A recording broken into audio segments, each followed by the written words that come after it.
I think keeping it in builds resent and damages unity. It creates division. We think it's fixing it because I'm just going to keep it to myself. I'm a man. I'm going to stomach it and I'm going to push through. Yeah. Until the marriage is gone. Yeah. Until the partnership dissolves. And you wish you could go back and have just said some things to work through stuff together. You got to do that now. Success in business means nothing. If you're losing in other areas of your life. It's time to stop just building wealth. And start leading with conviction. I'm Jake Tracy. I'm Sean Skyver, and this is the blueprint for the modern man. Mastering real estate, scaling business, and honoring God and family through courageous stewardship. Let's get to work. All right, everyone, welcome back to the Courageous Stewards podcast. I'm Sean Skyver. And I'm Jake Tracy. And today we're going to talk about burnout, what it actually is, and how you can prevent yourself from getting too far into it. And then how to make sure you're taking steps to take care of the real issue, the root issue, and not just the symptoms of burnout. Jake, you've experienced this before. I'm experiencing it right now, which is part of the reason we're having this episode today is I reached a point here very recently where I felt like I was being pulled in so many directions with the short-term rentals, storage, the long-term units, just paying bills. I do all my small stuff, so issues. I serve on the parking team at church. I'm trying hard to be a good partner in our business. And so it became this thing where I felt like I was doing too much, so much, all the time, that I reached a point where I was kind of wanting to let go of some things and stop doing some things. And I know now that's not really the issue, and that's not the solution either to the issue. And I know you felt this before. Yeah, I have. I think folks really need to understand that burnout is not a weakness. It's not a failure. It's really a warning light. It's something that you need to recognize, hopefully early enough on, that it doesn't become a significant issue down the road. Because it can lead to a point where you just want to quit everything. And quitting is not the answer to the problem. Right.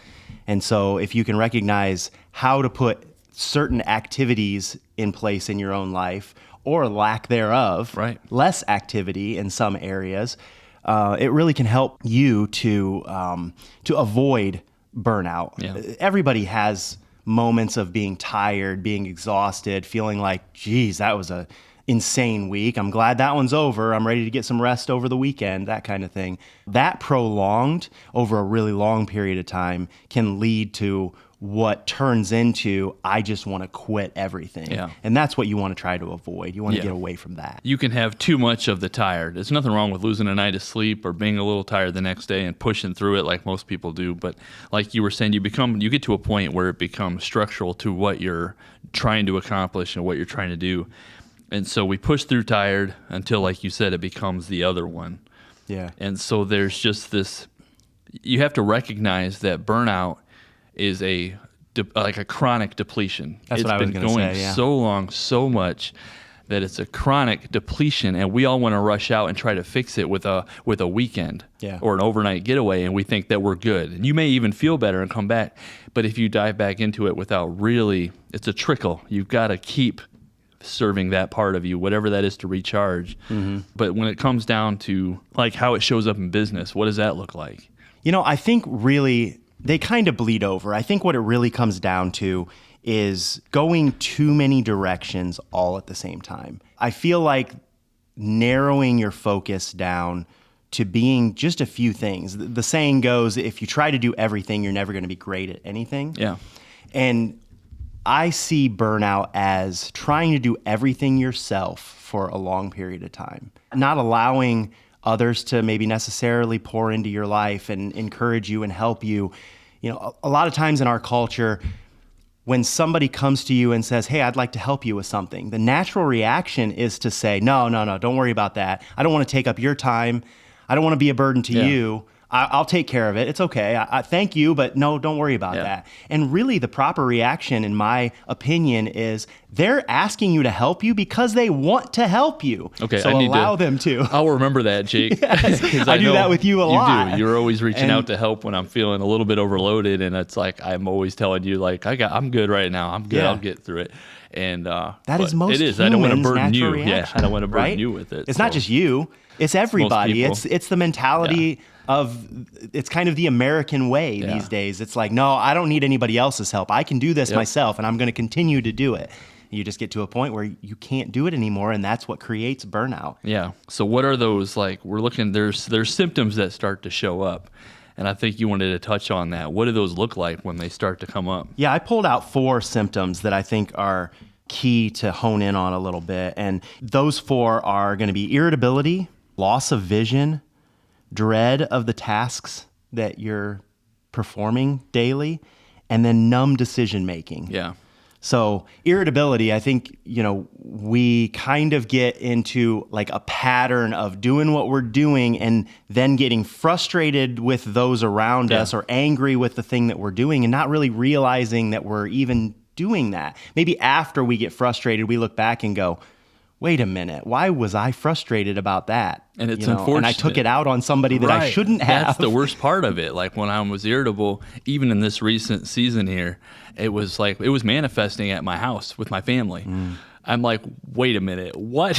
Yeah. It's all this other stuff, all of this business, nothing to do with them. And I was getting irritable at home. Yep. And that's who receives some of that. And it's just like, how do we guard ourselves from that irritability and misdirection of it? You're not the only one. That's hard. Yeah, that's happened in my family over the past couple of decades. There have been several seasons where I end up taking things out on my wife that it's not her fault. It's not her problem. My wife asked me when I was cooking the other day if I was okay or needed help. I didn't even respond. I just sat there and looked at it, and I didn't even say anything. Yeah. And that's very unusual in my house. My boys see my example of optimism and love, and just like I'm high energy usually. Sure. So they were both over there at that table very uncomfortable, and then Brett's like, Dad, are you okay? And then he calls me out, which is good because I need that sometimes. He's like, your wife just asked you a question. And I turned around and I was like, you're right. And so I acknowledged and just told her I'm just out of sorts right now. I love this part here on numb decision making. I think for me, that's when there's an issue. And sometimes I see it, and then sometimes it takes somebody else to look and go, dude, you're off right now. It comes down to the burnout so bad, you stop caring about the very thing you're trying to build to the point that you're just going through the motions. You're present, you're going to do the thing, but there is no spark, there is no energy. It is just I'm here and I'm numb. So with like success takes stress. They just are synonymous. You can have stress not being successful, but if you are trying to build, you have to expect stress. The hard part is the success machine is so big, and doing all these things and experiencing this energy drain and this burnout is where you can find yourself in a spot where the machine you're trying to build feels like it's now trapped you. Because now how do you get off the wheel? You and I are building things. I'm trying to build a portfolio. I'm doing other things, learning a lot of stuff, and finding a variety of stresses and people. I answer to a lot of people at this point. And so it feels oftentimes like the machine's trapped you. But that's a perspective issue, because I've got to remember, like, the potential here is to be big and to have opportunity and to have success. But you have that sense almost of you're trapped. You're running on adrenaline because motivation is gone. I think people don't realize that motivation is very fleeting. So you look at it and you go, man, that's working for them. They're doing great. But there's motivation sometimes from like excitement that drives you. But when that runs out, it's almost adrenaline. You're just going to the next thing because you have to go to the next thing. Yeah. And that's a very different emotion and a very different feeling. And running on adrenaline is not re-energizing you. It almost turns into the one that I just pointed out, the dread of task. Yes. It's like you understand that the thing has to be done, but everything within you is just telling you, I do not want to do this. Yep. I hate doing this. You don't. No, you but don't. You're at that moment in that season. Yes. It's like, I don't even want to be here right now. Right. Yeah, absolutely.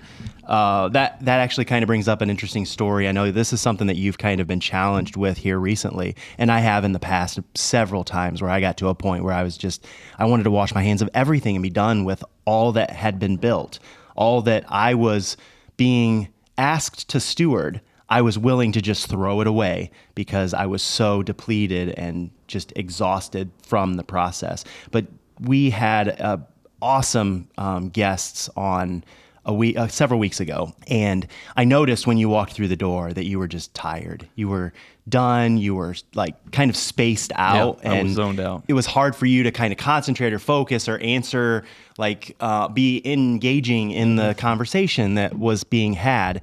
And it just kind of flipped a trigger for me. I'm like, something's really wrong, because you're not normally like that. Normally you're pretty energetic. You're a people person. You're a people pleaser. You want to be involved in conversation and be the life of the party and that sort of thing. And so it's something that we had to sit down and talk about and come to some realizations on. This is real. We see it. I sympathize with you. I know you're going through it. We've got to talk through this and figure out what we can do to solve some of these problems for you. Yeah, that's very true.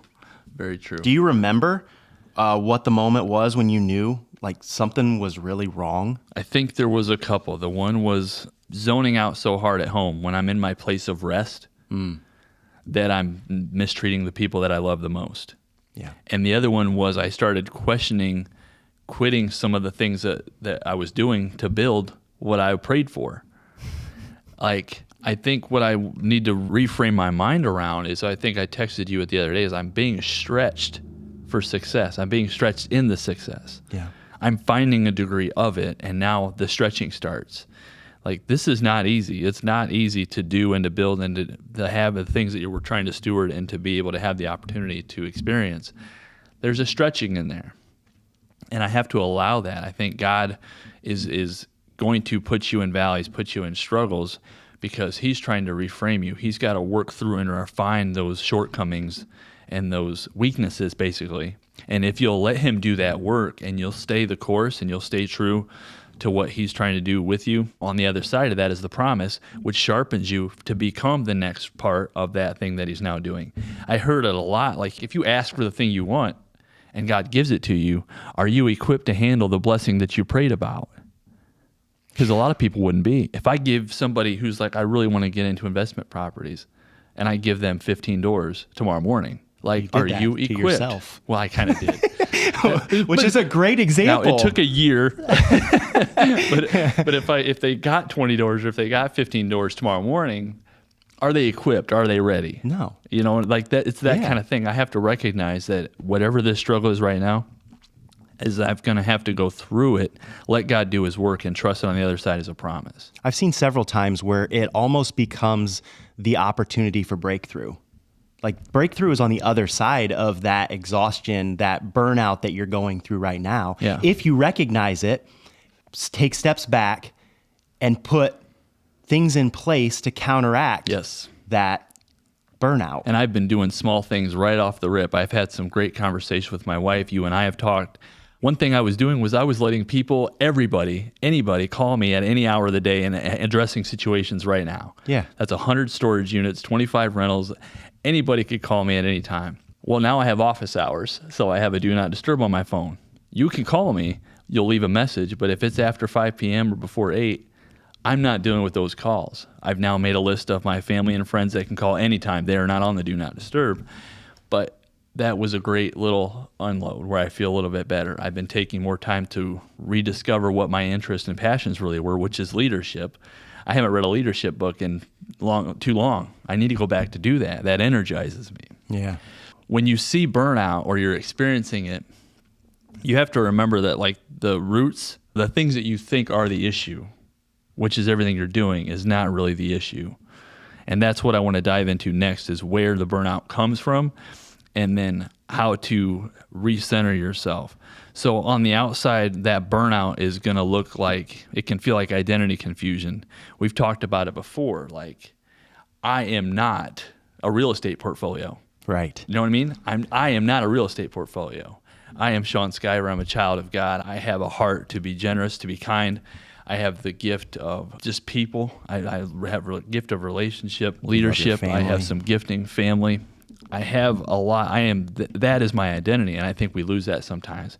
Once you lose the identity, how easy is it to feel like part of a cog in the machine? Yeah. You've given up the very reason God created you for a task or a thing or an identity in something that's just material. Right. And so I think it's important that we see that the identity is part of this, not just I'm doing too much. Yeah, the next two that we have written down here, I can relate to a little bit more. The first one is ownership instead of stewardship. Sometimes you forget that this is not yours to begin with. You're not building it for yourself anyway. You're building it for his kingdom. Yeah. And he's giving you the ability to level up to a certain degree until you have the capacity to handle that, and then you will level up again until you have the capacity to handle that. He's not intentionally giving you more than you can handle so that I heard you say something the other day which resonated with me, not because I'm suicidal, but you said suicide is a permanent solution to a temporary problem. Yeah, right. And that's what I was kind of feeling when I was like, we should stop doing X, Y, or Z. But it can be applied in this scenario. Yes. And I just thought, as you said that, it got the wheels turning. I was like, yeah, you're so right. The tendency for people is to jump to the extreme. Mm-hmm. I'm quitting everything because I'm exhausted. I don't like doing that, so I just forget it. Yep. I'm walking away from my marriage. I don't want anything to do with my kids. I'm quitting my job. I'm going to become a hermit. That's not what God has for you. That's not the reality of the situation. Yeah. You're taking this to an extreme. And I also have found that pace without purpose for me, I find myself, I tend to set a pretty fast pace, and I move through my daily tasks very quickly. You have to kind of, when you're in this business, you have to be able to kind of flex and flow with things as they come. But through that process, a lot of times your pace drives you and you forget what your purpose is. And over time, you kind of just ignore that thing that God put in you as your purpose, and it just becomes about the pace. I got to get up at 5. I have 57 things to do on my list, and they have to be done by the time the sun goes down tonight. And it's like, wait a minute. It's like people mistake moving for progress. Yes. It's I like do that I'm doing sometimes. things. I did a lot of things today. Great. What did you really accomplish? Right. Well, I did this. Well, what did you really accomplish? It's that whole thing of like, everybody gets somewhere. You're moving, but few get there on purpose. So what's your intention? What is your purpose? Your purpose is your vision, your why, and your target. So that gives that pace direction, just like you were saying. Like you can keep going, but we really need the purpose, and we need to be reminded of it. And I think sometimes that even leads to confusion, or at least seasonal confusion. Oh yeah. Like you're in a season and you're just, like you said, a cog in the wheel. You're just running on a wheel and you're not like, why am I even doing this stuff? It makes no sense. And I think you actually kind of recently came to that point where you were like questioning everything. Yeah. And like, why am I doing any of this? This is insane. I don't want to do this anymore. I did it on the way here this morning. Yeah. I'm like, I got 4 sheets of paper for 4 podcasts that nobody's going to watch. Well, like, I hope you're wrong. I really do. They hope are, but I'm excited. Encourage somebody. But it's like, those thoughts are real. Yeah. And I think people need to share that. Like, I'm excited about what we do, and I really am. And I think it's going to grow and keep getting bigger. But you have to be real with yourself. Like, we have those thoughts. Sure. They pop up on anything. Not even sometimes I'm wondering like, great, I've got 20 doors or whatever I've got now, and it's like, awesome. But there are days where I'm like, what is this? What is really going on? What is really behind this? And that's the purpose. I got to go back to the why. Yeah. So it's not really about a vacation necessarily. It's more about like a recalibration. How do we get to a place where we can recalibrate the way that we're handling our day-to-day or our mindset? How do we get there? Yeah, I think so. For me, this one has been, I'm literally like in the process of discovering this because I reached a level of burnout recently that I don't think I've ever had. I've always had little ones where I'm just a little bit burnt up. And then I can it's real easy to just kind of steer correct and go. This one was a much bigger. So when you get to the burnout, first of all, recognize that light's on and then take steps to start countering it. Like you were saying earlier, put things in place to help. But one is don't kid yourself. Like you said, like don't make it a weekend. Don't make it a night away. That's not going to fix burnout.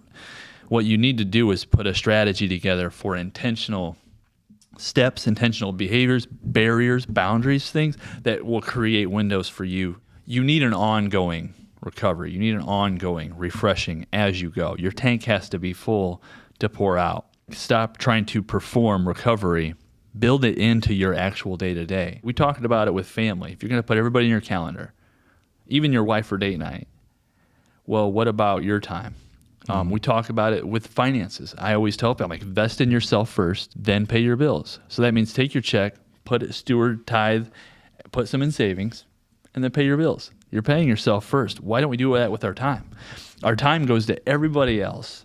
We're burnt out and we wonder why. Did you take a break this week? When did you stop?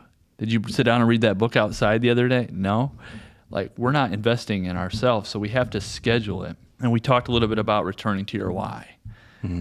We are building this for something so much bigger than us, bigger than me. It's bigger than my feelings and my struggles, and I've got to remember that. And then building in those real margins. So for me, one of my next steps is I'm going to bake in some calendar time for do not disturb, just Sean time. I might read a book.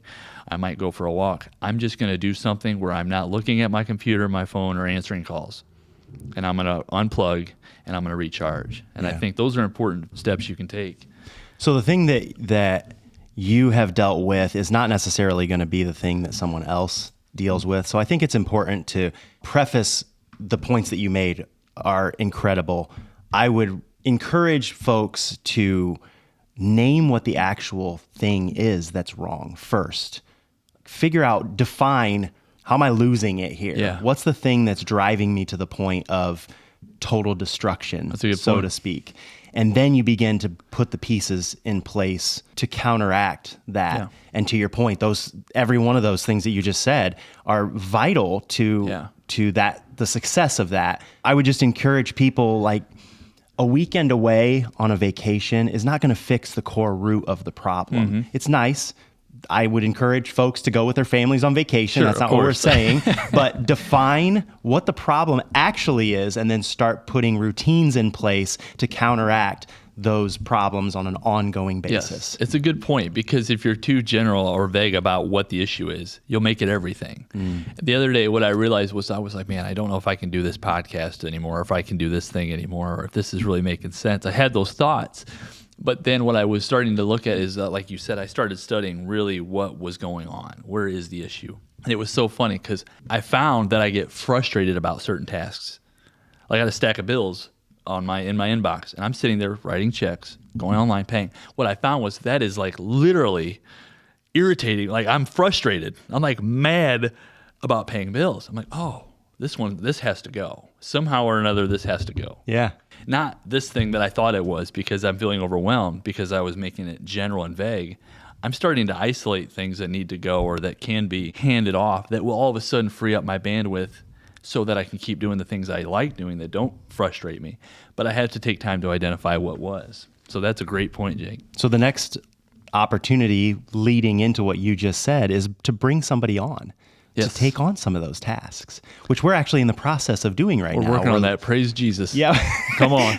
We're looking for an admin assistant for sure to take some of those tasks off our plate. There are people in this world who are built for that thing. They love it. Yeah. They love it. They thrive on it. They'll do it better than we do it. So much better. Yeah. And it frees us up to do the thing that we've been called to do. And so the sooner that you can recognize how necessary it is to bring somebody on in that regard, to take some of those tasks away from you, I think you'll find that it really frees up your capacity to handle more without feeling so overwhelmed by it.